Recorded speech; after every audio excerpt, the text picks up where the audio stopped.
Good morning students. आज हम लोग व्याकरण पढ़ेंगे। उसमें सबसे पहले आपके संधि दिया हुआ है। बच्चों, संधि आप सबने छोटी क्लास से पढ़ा हुआ है कि संधि किसे कहते हैं। देखिए, संधि की परिभाषा आपके बुक में भी लिखी हुई है। आप सब अपनी बुक को खोल लीजिए। परः सन्निकर्षः सन्निहिता, यानी संधि का सामान्य अर्थ है मेल या मिलाना। दो शब्दों को मिलाना क्या है? संधि है। जब दो शब्द पास पास आते हैं तो एक दूसरे की निकटता के कारण पहले शब्द के अंतिम वर्ण तथा दूसरे शब्द के प्रथम वर्ण में अथवा दोनों में कुछ परिवर्तन हो जाता है। इस प्रकार होने वाले परिवर्तन यानी विकार को संधि कहते हैं। तो बच्चों, आप अपनी फेयर कॉपी में आप हेडिंग डालिएगा संधि, और संधि किसे कहते हैं। संधि की परिभाषा जो है एक लाइन में लिखिएगा यहां से कि एक दूसरे की निकटता के कारण पहले शब्द के अंतिम वर्ण तथा दूसरे शब्द के प्रथम वर्ण में अथवा दोनों में कुछ परिवर्तन हो जाता है। तो इस प्रकार होने वाले परिवर्तन को संधि कहते हैं। जैसे हिम और आलय में हिमालय, हिम के अंतिम स्वर वर्ण यानी हिम में जो म छिपा हुआ है बच्चों, म जो है इसमें अस्वर लगता है तब वो पूरा म कहलाता है। तो ये जो म में आ छिपा है वो क्या है? हिम में का अंतिम स्वर है। अंतिम स्वर आ तथा आलय शब्द का, आलय मतलब होता है घर और हिम मतलब बर्फ। आलय का बड़ा आ जो है यानी पहला जो वर्ण है वो जब मिलता है किससे? पहले शब्द के अंतिम वर्ण और दूसरे शब्द का पहला वर्ण जब आपस में मिलता है तो क्या होता है? यहाँ पे बड़ा आ बन जाएगा तो हिमालय हुआ। देखिए, यह संधि स्वर व्यंजन और विसर्ग के भेद के कारण तीन प्रकार की होती है। संधि कितने प्रकार की? तीन प्रकार की, स्वर व्यंजन और विसर्ग। अब है स्वर संधि जो आपकी कोर्स में है। परिभाषा, स्वरों का स्वरों के साथ मेल होने पर उनमें जो ध्वनि संबंधी परिवर्तन होता है उसे स्वर संधि कहते हैं। आप सब स्वर जानते हैं, अ आ इ ई उ ऊ री ए ओ औ अंग आहा। LKG में आपने पढ़ा है, ये इसको क्या बोलते हैं? स्वर। तो स्वरों के स्वर का जब स्वर से मेल होता है तो वहां क्या होती है? स्वर संधि होती है। अब भेद, स्वर संधि के कितने भेद हैं? दीर्घ है, गुण है, यण है, अयादि और वृद्धि है। 5 है स्वर संधि। लेकिन आपके कोर्स में केवल 4 संधि है। वृद्धि संधि कोर्स में नहीं है बच्चों, ठीक है। केवल हम लोग को 4 संधि पढ़ना है।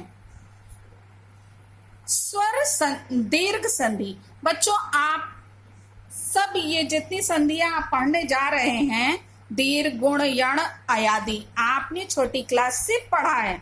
ये सब रिवाइज हो रहा है, दोबारा आप पढ़ रहे हैं, ठीक है। तो मेरा जहां तक ख्याल है आपको मुश्किल नहीं होना चाहिए, लेकिन फिर भी आप ध्यान दीजिए एक एक शब्दों पे। दीर्घ संधि सूत्र है अकः सवर्णे दीर्घः।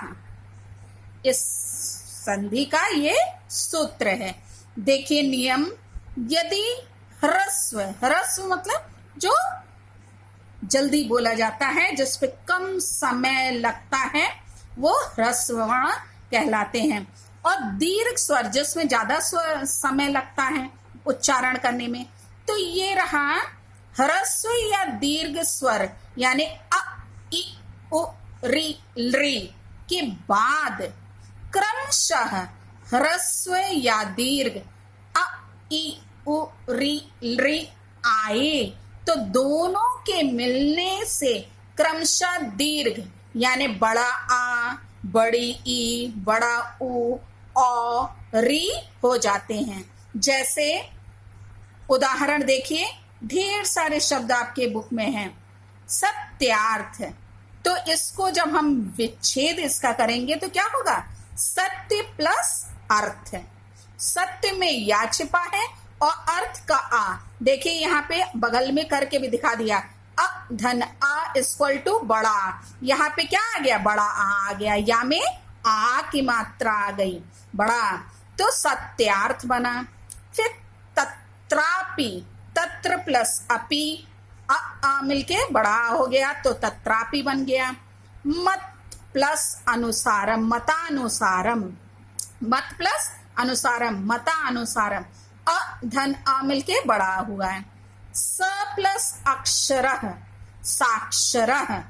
ये देखिएगा, आपको जब तक आप इस उदाहरण को नहीं पढ़ेंगे आप नहीं जानेंगे कि इसका विच्छेद आप कैसे करेंगे, आप गलत कर देंगे।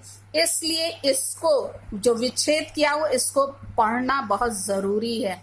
देखिए ये केवल स प्लस अक्षरा, यदि आप ध्यान नहीं देंगे तो आप बड़ा सा लिख देंगे यहाँ पे, इसलिए ध्यान दीजिए।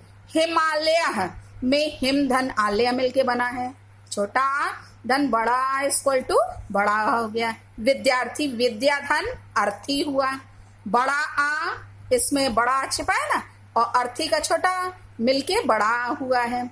मतलब हमेशा वो क्या होगा? दीर्घ ही होगा, बड़ा आ, बड़ी, बड़ा ऊ में ही बदलेगा, चाहे इधर छोटा रहे चाहे इधर बड़ा रहे, मतलब ह्रस्व रहे चाहे दीर्घ रहे, चाहे इधर दीर्घ रहे और इधर ह्रस्व वर्ण रहे, तो भी हमेशा क्या होगा? दीर्घ ही होगा, मतलब बड़ा ही होगा। यहाँ पे बच्चों एक चीज आपको ध्यान देने योग्य है कि ये सब क्या है? स्वर हैं। क्या है? सेम सेम स्वर हैं। छोटे बड़े का बस केवल अंतर है, ह्रस्व या दीर्घ का अंतर है, लेकिन दोनों क्या है? अ आ अ आ अ आ अ आ अ आ अ है, ई, मतलब कि आ के बाद ई नहीं आया है या ई से पहले आ नहीं आया है, ये ध्यान देने योग्य है। जब सेम सेम रहता है, ठीक है, बस ह्रस्व दीर्घ का अंतर रहता है तो हमेशा क्या होता है? दीर्घ होता है। देखिए गिरीशः, गिरी प्लस ईशः। आप बच्चों देखिए इसमें गिरी की क्या स्पेलिंग है? रा में छोटी मात्रा होती, बहुत बच्चे हमेशा बड़ी लिख देते हैं, तो इस बात को ध्यान रखिएगा। महेंद्र, मही प्लस इंद्र। लघुत्रम, लघु प्लस उत्तरम। भानुदय, भानु प्लस उदया। देखिए यहाँ पे बड़ा ऊ नहीं होगा, यहाँ छोटा ऊ होगा, ठीक है, तो छोटा ऊ मिलके बड़ा ऊ हुआ है। तो ये बच्चों ध्यान देने योग्य बात है। सारा उदाहरण पढ़िएगा 2 बार कम से कम, ताकि आपको विच्छेद जो है कैसे हुआ है ये आपको आ जाए।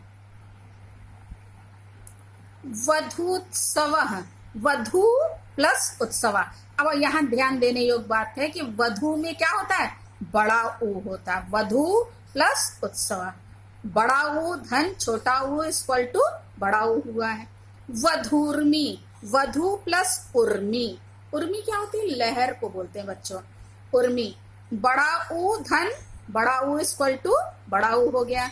पितृ प्लस ऋणम, पितृणम हुआ है। री प्लस री इक्वल टू डबल री। देखिए यहाँ पे घुमा दिया, 2 बार री हो गया है? और यहाँ देखिए एक ही बार घुमा है, तो ये ध्यान दीजिएगा। फिर है होत्रिकारः, होत्री प्लस रिकारः। री धन री इक्वल टू री।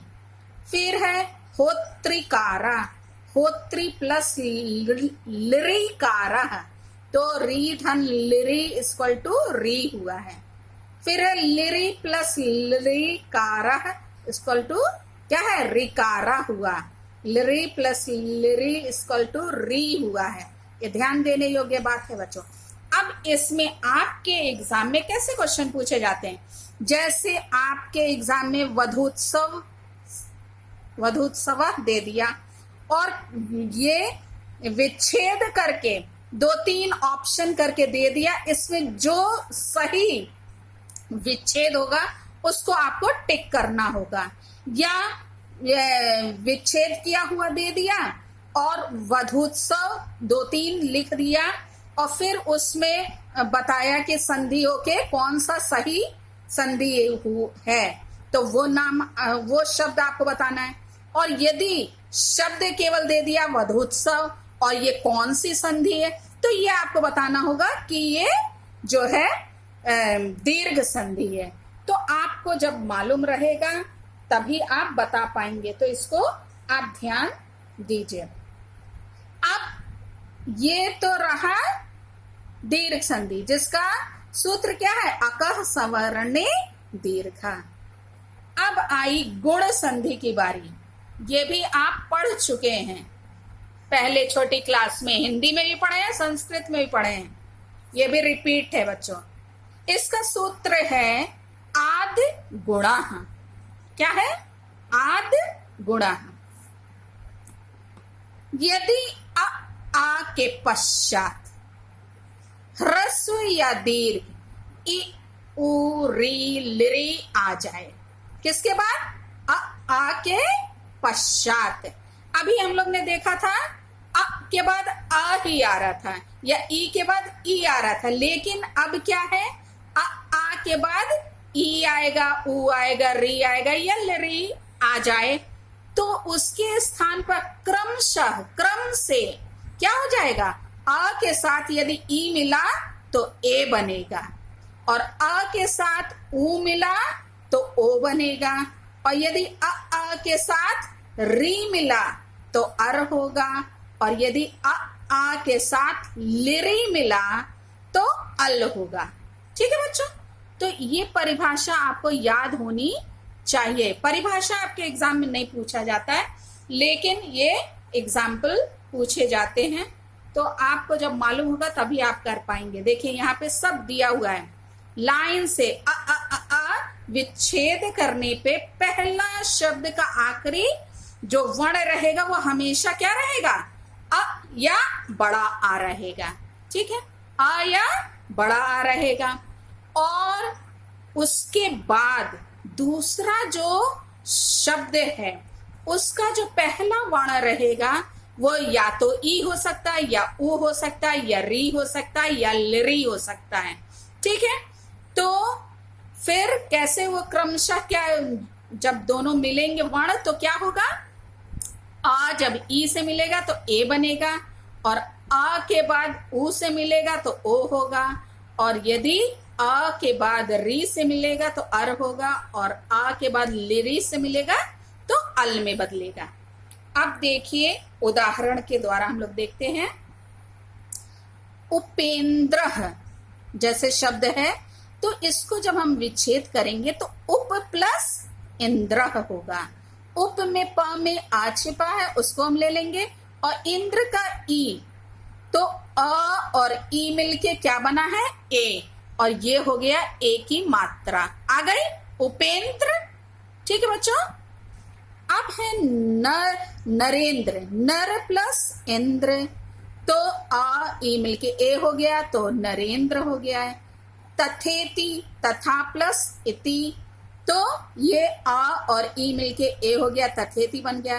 एवे है, एव प्लस ई है, एवे हो गया है।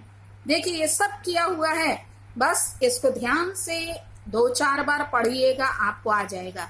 सुरेंद्र है, ऐसे ही आप ढेर सारे शब्द जिसमें ए की मात्रा लगी रहती है उसको आप बता सकते हैं ये कौन सी संधि है।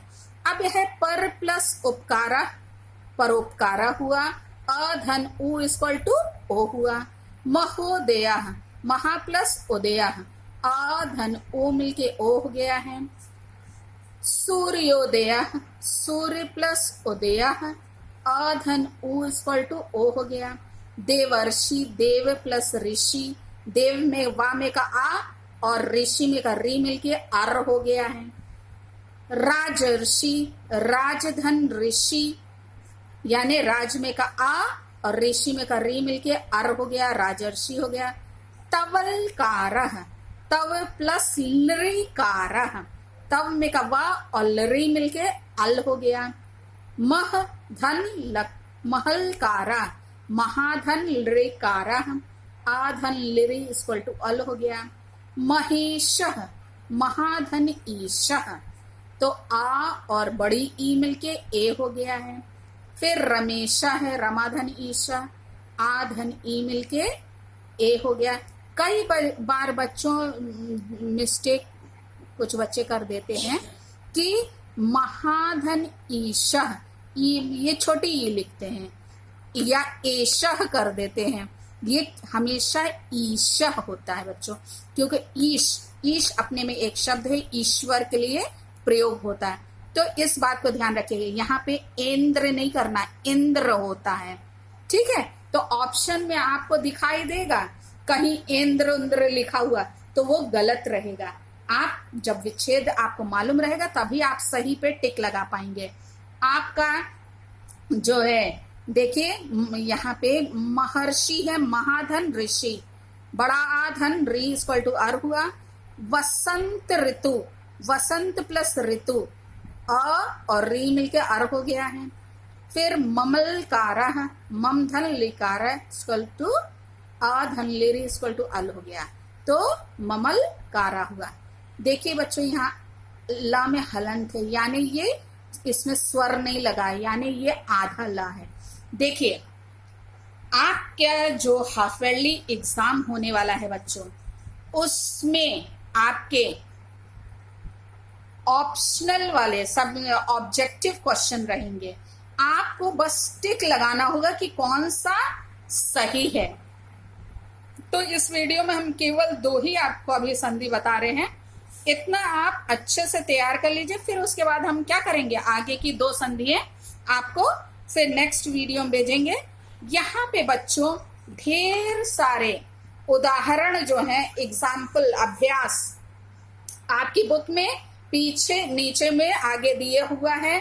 फिर और पेज आप पलटेंगे तो यहाँ पे भी दिया हुआ है, ढेर सारे हैं जो बस टिक करने वाला है कौन सा विच्छेद सही है।